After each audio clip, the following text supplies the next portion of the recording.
जय हिंद दोस्तों, स्वागत है आपका। आज के जीटेट क्लास में हम लोग देखने वाले हैं बाल विकास एवं शिक्षा शास्त्र से पूछे गए एक महत्वपूर्ण टॉपिक के प्रश्नों को। वह टॉपिक है बाल केंद्रित शिक्षा व प्रगतिशील शिक्षा की अवधारणा। मैंने इसका अभी एक पार्ट डाल दिया है, आज का ये पार्ट 2 है। तो चलिए स्टार्ट करते हैं। पहला सवाल है कि एक सशक्त विद्यालय अपने शिक्षकों में निम्नलिखित योग्यताओं में से किसे सर्वाधिक बढ़ावा देगा। ध्यान से सुनिए, एक सशक्त विद्यालय है, अपने शिक्षकों में निम्नलिखित योग्यताओं में से किसे सर्वाधिक बढ़ावा देगा। परीक्षण करने की प्रवृत्ति, स्मृति, अनुशासित स्वभाव या प्रतिस्पर्धात्मक अभिवृत्ति।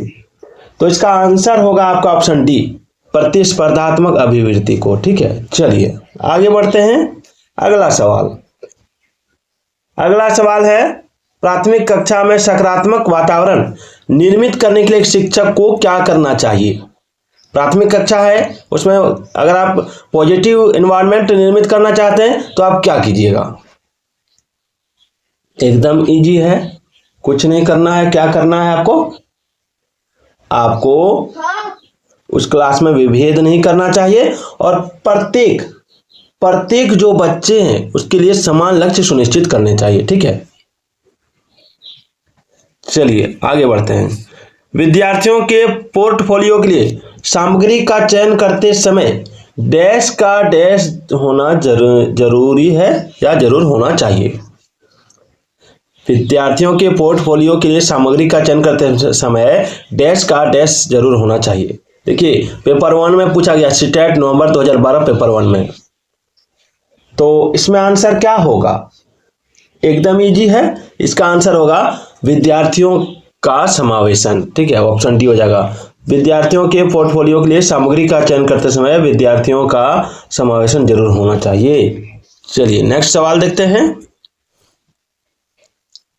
सवालों की बौछार होगी और आपकी परीक्षा के लिए मैं सटीक रोज प्रैक्टिस सेट डाल रहा हूं जो आपको बहुत लाभ पहुंचाएगी, और पूरा वीडियो देख के जाइएगा।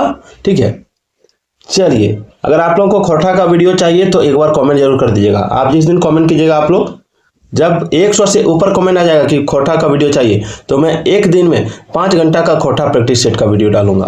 केवल 100 से ऊपर हमको कमेंट चाहिए। सवाल है कि निम्नलिखित में से कौन सा सिद्धांत पाठ्य योजना में शामिल नहीं है। देखिए, सीटेट नवंबर 2012 पेपर 1 में पूछा गया है। सवाल है कौन सा सिद्धांत पाठ्य योजना में शामिल नहीं है। अब ऑप्शन देख सकते हैं, ऑप्शन बोल के टाइम वेस्ट नहीं करेंगे, केवल हम लोग प्रश्नों को देखेंगे और उसका आंसर को। आंसर होगा योजना की दृढ़ता, योजना की दृढ़ता। अगला सवाल देखिए, अगला भाई पगला है। जॉन ड्यूवी द्वारा समर्थित लैब विद्यालय के उदाहरण डैश हैं। बहुत इंपॉर्टेंट टॉपिक है, बहुत इंपॉर्टेंट सवाल है कि जॉन ड्यूवी द्वारा समर्थित लैब विद्यालय के उदाहरण डैश हैं। ऑप्शन है सामान्य विद्यालय, फैक्ट्री विद्यालय, प्रगतिशील विद्यालय, पब्लिक विद्यालय।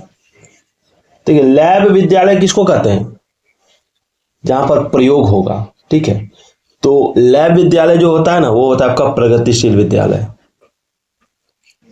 चलिए, बाल केंद्रित शिक्षा का समर्थन निम्नलिखित में से किस विचारक द्वारा किया गया। बाल केंद्रित शिक्षा का समर्थन निम्नलिखित में से किस विचारक द्वारा किया गया। Charles Darwin, PF. Skinner, John dewy, Erik Erikson. तो इकर आंसर की हो तो इसका आंसर हो तो ऑप्शन सी, जॉन ड्यूवी द्वारा बाल केंद्रित शिक्षा का समर्थन किया गया। चलिए आगे बढ़ते हैं। आगे, एक बालक अधिक सीखता है यदि उसे, एक बालक है वो अधिक कब सीखेगा। एक बालक अधिक कब सीखेगा? एक बालक अधिक तब सीखेगा जब उसे क्रियाविधि से पढ़ाया जाए, एक्टिविटी से पढ़ाया जाए। ठीक है, देखिए स्टेट यानी हरियाणा टेट में पूछा गया सवाल है। कक्ष में शिक्षक प्रयास करता है। क्या प्रयास करता है कक्षा कक्ष में शिक्षक? तो देखिए, कक्ष में शिक्षक प्रयास करता है छात्रों को अनुभव प्रदान करने का, छात्रों को सहायक अधिगम वातावरण देने का, छात्रों को चिंतन का अवसर देने का, उपरोक्त सभी। चलिए आगे बढ़ते हैं।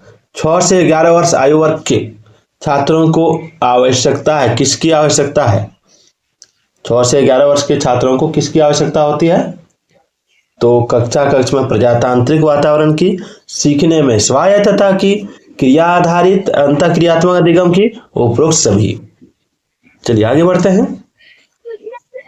भारतवर्ष में प्राइमरी शिक्षा निम्नलिखित पर बल देती है। किस पर बल देती है भारतवर्ष में प्राइमरी शिक्षा? तो भारतवर्ष में प्राइमरी शिक्षा जो बल देती है वो बल देती है आपका ऑप्शन ए, बोध का विकास करना। चलिए आगे बढ़ते हैं।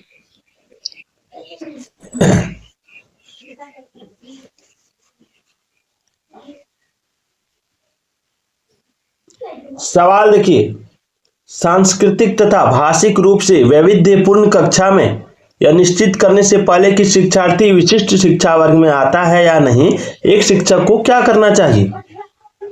तो देखिए यहाँ पे बहुत ही इंपॉर्टेंट सवाल है।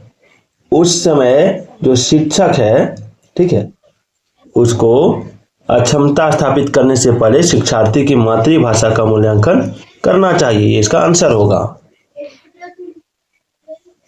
चलिए, दिए गए वाक्य को पूरा करने के लिए निम्नलिखित में से कौन सा युग्म सर्वाधिक उचित विकल्प होगा? बहुत इंपॉर्टेंट सवाल है। तो इसका आंसर होगा आपका ऑप्शन डी, वास्तविक जीवन में उपयोगी, और दूसरा में हो जाएगा सीखा। एक मिनट, मैंने सवाल ही नहीं बोला है, सॉरी। सवाल है कि दिए गए वाक्य को पूरा करने के लिए निम्नलिखित में से कौन सा युग्म सर्वाधिक उचित विकल्प होगा? जब बच्चे उन गतिविधियों में शामिल होते हैं जो वास्तविक जीवन में उपयोगी होते हैं, तब वे जल्दी सीखा करते हैं। चलिए आगे देखते हैं। अगला है, ब्लूम की टैक्सोनॉमी डैश की पदानुक्रमिक व्यवस्था है। ब्लूम की टैक्सोनॉमी डैश की पदानुक्रमिक व्यवस्था है। तो देखिए बहुत इंपॉर्टेंट सवाल है। इसका आंसर क्या होगा? ऑप्शन डी हो जाएगा, संज्ञानात्मक उद्देश्य। चलिए, डैश के द्वारा निपुणता अभिविन्यास को प्रोत्साहित किया जा सकता है। किसके द्वारा निपुणता अभिविन्यास को प्रोत्साहित किया जा सकता है? तो ऑप्शन ए, शिक्षार्थियों के व्यक्तिगत प्रयासों पर ध्यान केंद्रित करने से। चलिए आगे बढ़ता हूं। आगे एक शिक्षिका, इसको थोड़ा बड़ा कर देता हूं। एक शिक्षिका, ठीक है, एक शिक्षिका दो एक समान गिलासों को प्रदर्शित करती है जो जूस की समान मात्रा से भरे हुए हैं। वह उन्हें दो भिन्न गिलासों में खाली करती हैं, जिनमें से एक लंबा है, दूसरा चौड़ा है।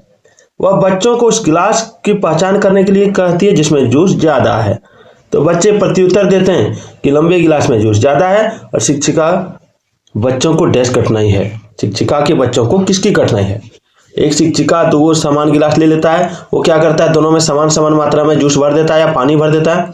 अब दो अलग गिलास लेता है, एक चौड़ा है एक लंबा है, अब दोनों में वो डालता है। अब बच्चा को पूछा जाता है किसमें सबसे ज्यादा जूस है, तो बच्चे बोलते हैं कि जो गिलास लंबा है उसमें सबसे ज्यादा जूस है। तो शिक्षिका के बच्चों को कौन सी कठिनाई है? तो देखिए, शिक्षिका के बच्चों को जो कठिनाई है वो कौन सी कठिनाई? यहाँ पे ऑप्शन आप देख सकते हैं, विकेंद्रीकरण की, ऑप्शन सी, ठीक है। चलिए देखिए, के मा सी बो यानी CBSE, ठीक है, CBSE द्वारा अपनाए गए प्रगतिशील शिक्षा के प्रतिमान में बच्चों का समाजीकरण जिस प्रकार से किया जाता है उससे अपेक्षा की जा सकती है। क्या अपेक्षा की जा सकती है?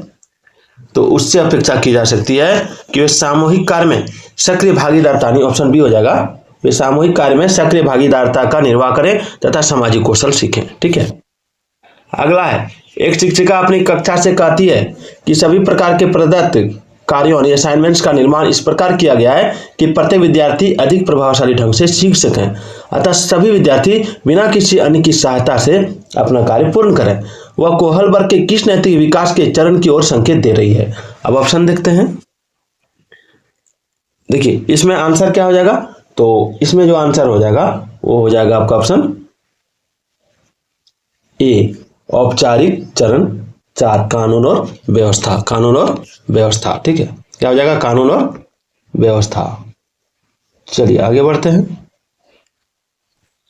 14 वर्षीय देविका अपने आप में पृथक स्वनियंत्रित व्यक्ति की भावना को विकसित करने का प्रयास कर रही है। तो तो वो विकसित कर रही है किसको? 14 वर्षीय देविका अपने आप में पृथक स्वनियंत्रित व्यक्ति की भावना को विकसित करने का प्रयास कर रही है। तो विकसित कर रही है, क्या विकसित कर रही है वह? तो वह विकसित कर रही है स्वायत्तता को। चलिए आगे बढ़ते हैं। अगर आप लोग डिटेल में पढ़ना चाहते हैं एक बार कमेंट कर दीजिएगा, तो मेरे पास डिटेल में पढ़ाने वाला भी बुक है, ठीक है। अगला है कि प्रगतिशील शिक्षा के संदर्भ में निम्नलिखित में से कौन सा कथन जॉन ड्यूवी के अनुसार समुचित है? तो इसमें जो आंसर होगा वो हो जाएगा आपका ऑप्शन बी, विद्यार्थियों को स्वयं ही सामाजिक समस्याओं को सुलझाने में सक्षम होना चाहिए। निम्नलिखित में से कौन सा विकासात्मक विकार का उदाहरण नहीं है? विकासात्मक विकार का उदाहरण निम्नलिखित में से कौन सा नहीं है? तो इसका आंसर होगा ऑप्शन सी, पर अभी घातक तनाव। एक सवाल आप लोगों से है कि विद्यालयों में समावेशन मुख्यतः केंद्रित होता है। विद्यालयों में समावेशन मुख्यतः केंद्रित होता है, किस पर केंद्रित होता है? इसका आंसर आप लोगों को कमेंट करना है, ठीक है। तो देख लीजिए पूरा और स्क्रीनशॉट लेके आप लोग सर्च करके हमको आंसर कमेंट जरूर कीजिएगा।